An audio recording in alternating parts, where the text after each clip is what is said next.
Right now, the average American household is spending somewhere between $70 and $250 every single month just to run their air conditioner. In Arizona or Texas, that bill can blow past $300. And if your central AC unit finally gives out this summer, you're looking at a national average replacement cost of $5,860, according to HomeAdvisor and Angie in 2025. Here is what nobody in the HVAC industry wants you to think about. That old Igloo or Coleman cooler sitting in your garage right now, the one you have not touched since your last camping trip, plus a $15 fan from Walmart, can blow cold air at you for the next 4 to 6 hours straight. Total build cost? Under $30. Now, before you scroll away thinking this is just another silly bucket trick, I need you to stay with me for 8 minutes. Because I am going to show you exactly how to build this thing, explain the real physics behind why it actually works, and most importantly, I am going to be completely straight with you about what this device can do and what it absolutely cannot do. No hype, just facts. Real quick before we get into the build. Do you already have an old ice chest sitting somewhere in your house? Drop a yes or a no in the comments right now. I am genuinely curious how many of you are already sitting on a free air conditioner without even knowing it yet. Now, I know what a lot of you are already thinking. You have probably seen these DIY ice cooler videos before, and maybe you even watched Consumer Reports Test 1 back in 2016. Their conclusion? This thing only dropped room temperature by about 2 to 3 degrees Fahrenheit, and after 30 minutes, the room started warming right back up. So the whole idea is busted, right? Not exactly. And here is where it gets interesting. Consumer Reports tested it as a room air conditioner. They tried to use it to cool an entire enclosed space the same way a central AC system would. That is the wrong test for the wrong tool. This device was never designed to replace your central air system. It was designed to cool the person sitting directly in front of it, in a garage, on a back porch, in a work shed, or during a power outage when you have nothing else. And for that specific purpose, the physics are actually on your side. The physics. Here is what is actually happening inside that cooler when you flip the switch. The fan pushes warm air down through the lid and across the surface of the ice. When warm air makes contact with that cold surface, heat energy transfers from the air into the ice, and the air that comes out through the PVC pipes is significantly colder than what went in. Think of the ice chest itself as the lungs of this little machine. It creates a sealed chamber where the heat exchange happens, and the thick insulated walls of a Coleman or Igloo cooler make sure that cold does not leak back out the sides. Here is the physics number that makes this real. According to basic thermodynamics, every single pound of ice that melts absorbs roughly 144 BTUs of heat energy from the surrounding air. That is actual cooling happening. It is measurable. It is not a magic trick. Ancient wisdom. And here's what I find fascinating about this whole concept. Cooling air with ice is not a new idea at all. It is one of the oldest technologies humans ever developed. 3,000 years ago in ancient Persia, people built structures called Badgir, or wind catchers, that channeled moving air through underground chambers, packed with ice or water to cool entire homes in the desert. No electricity, no compressors. Just smart use of airflow and cold mass. And right here in America, before mechanical refrigeration existed, ice harvesting was a massive industry. Workers would cut blocks of ice from frozen lakes and ponds every winter, store them in heavily insulated ice houses, and sell them all summer long. Your great-grandparents kept their food cold with a literal block of ice in a well-insulated box. This DIY cooler is not some internet gimmick. It is a modern version of a 3,000-year-old idea. We just forgot about it because we got so used to plugging things into the wall. What you need. First, let me run through everything you need and what it will actually cost you. Number 1, an old Igloo or Coleman cooler, anywhere from 25 to 50 quarts. If you already have one in your garage, the cost is $0. If you need to grab one, check Goodwill or a garage sale. I have seen them go for $5. Number 2, a small fan. A 6 to 9 inch desk fan or a compact box fan works best. Walmart carries them for around $10 to $15. Number 3, 2-inch PVC pipes and 90-degree elbow joints. You are going to want at least 5 of these if you use the 2-inch size. I will explain why in a second. The PVC parts will run you about $8 to $12 at Home Depot or Lowe's. Number 4, a utility knife or a small handsaw, a marker, and some foam sealant or duct tape. You probably already have all of this. Total cost, roughly $20 to $30 if you already own the cooler, or around $50 if you need to start from scratch. Compare that to $5,860 for a new central AC unit. The build. Step 1. Flip the lid over and use your marker to trace one large circle in the center, size to match your fan's diameter. This is where the fan sits face down. Then trace 5 smaller circles around it, spaced evenly, for your PVC pipes. Step 2.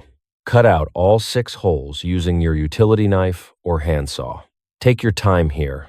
A clean cut makes sealing easier later. Step 3. Press the PVC elbow joints into the 5 smaller holes so the open ends angle outward toward where you will be sitting. Seal any gaps around each pipe with foam sealant or duct tape. This part matters more than people think. If warm air leaks back in through the gaps, you lose a significant amount of cooling power. Step 4. Set the fan face down into the large center hole. The fan should blow air downward into the chest, not upward. That is the direction that matters. Step 5. Load your ice.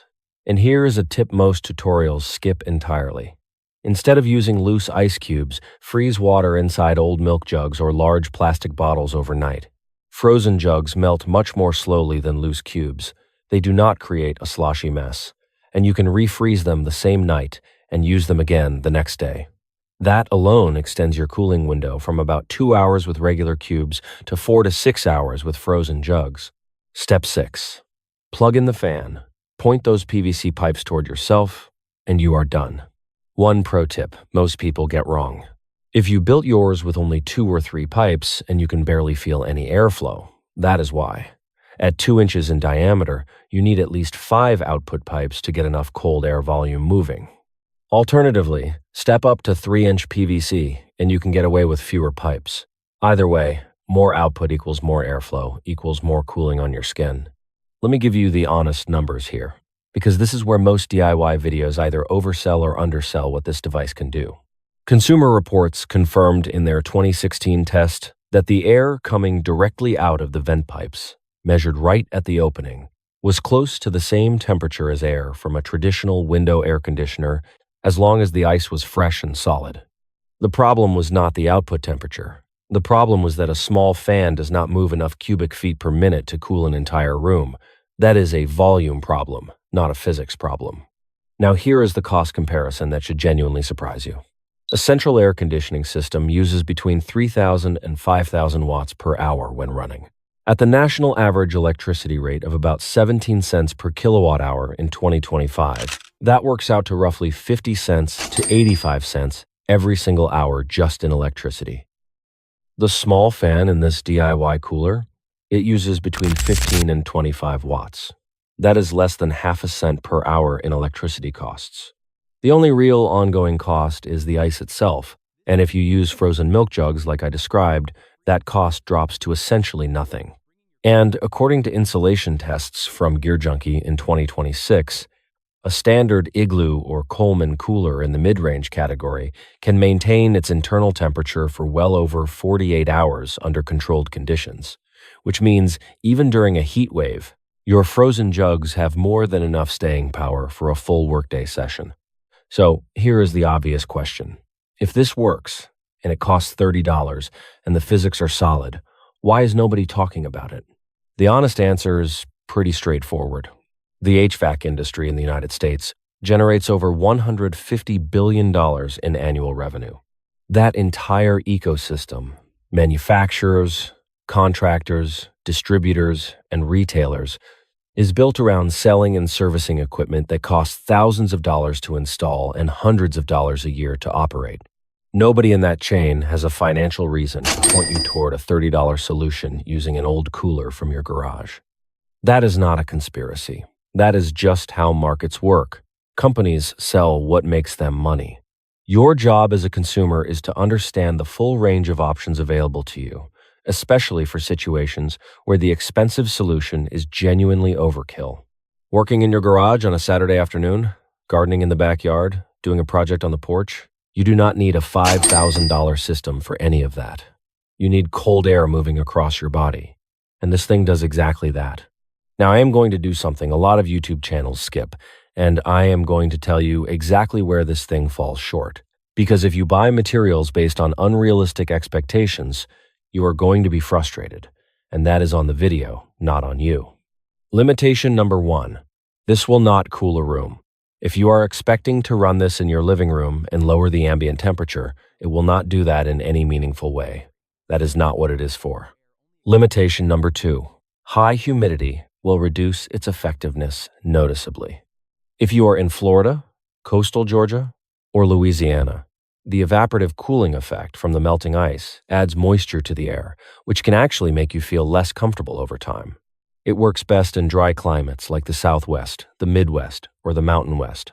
Limitation number 3. Your ice will last 4 to 6 hours at best under outdoor conditions and direct use. You need to plan ahead and keep a rotation of frozen jugs ready to go. Limitation number 4. Watch out for what engineers call air short-circuiting. If your PVC output pipes are too close to the fan intake hole, the cold air gets pulled right back up into the fan and recycled instead of reaching you. Space the output pipes as far from the fan hole as the lid allows. Build it right, set your expectations correctly, and this thing is genuinely useful. Build it wrong or expect too much, and you will be disappointed. What this really teaches you. There are 3 things I want you to actually take away from this video, and none of them are about ice chests. Lesson 1. Physics does not care about price tags. Cold air coming off ice is cold air. The law of thermodynamics does not change based on whether your cooler cost $30 or $3,000. Understanding the underlying principle is always more valuable than trusting the price. Lesson 2. The right tool for the right job. This device is not competing with central air conditioning.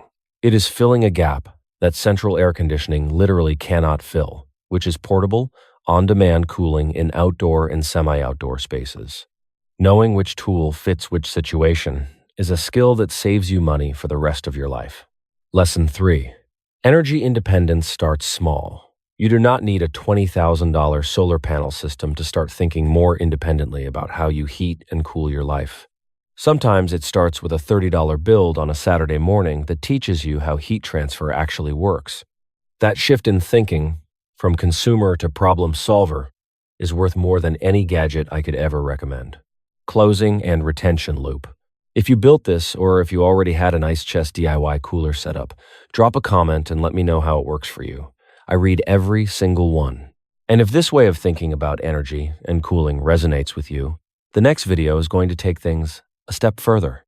We are talking about a solar chimney, a passive cooling system that uses 0 electricity, 0 ice, and 0 moving parts to pull hot air out of a building and replace it with cool air from the ground. It has been used in desert civilizations for 3,000 years, and almost nobody in the modern world knows it exists. Subscribe so you do not miss that one. I will see you there.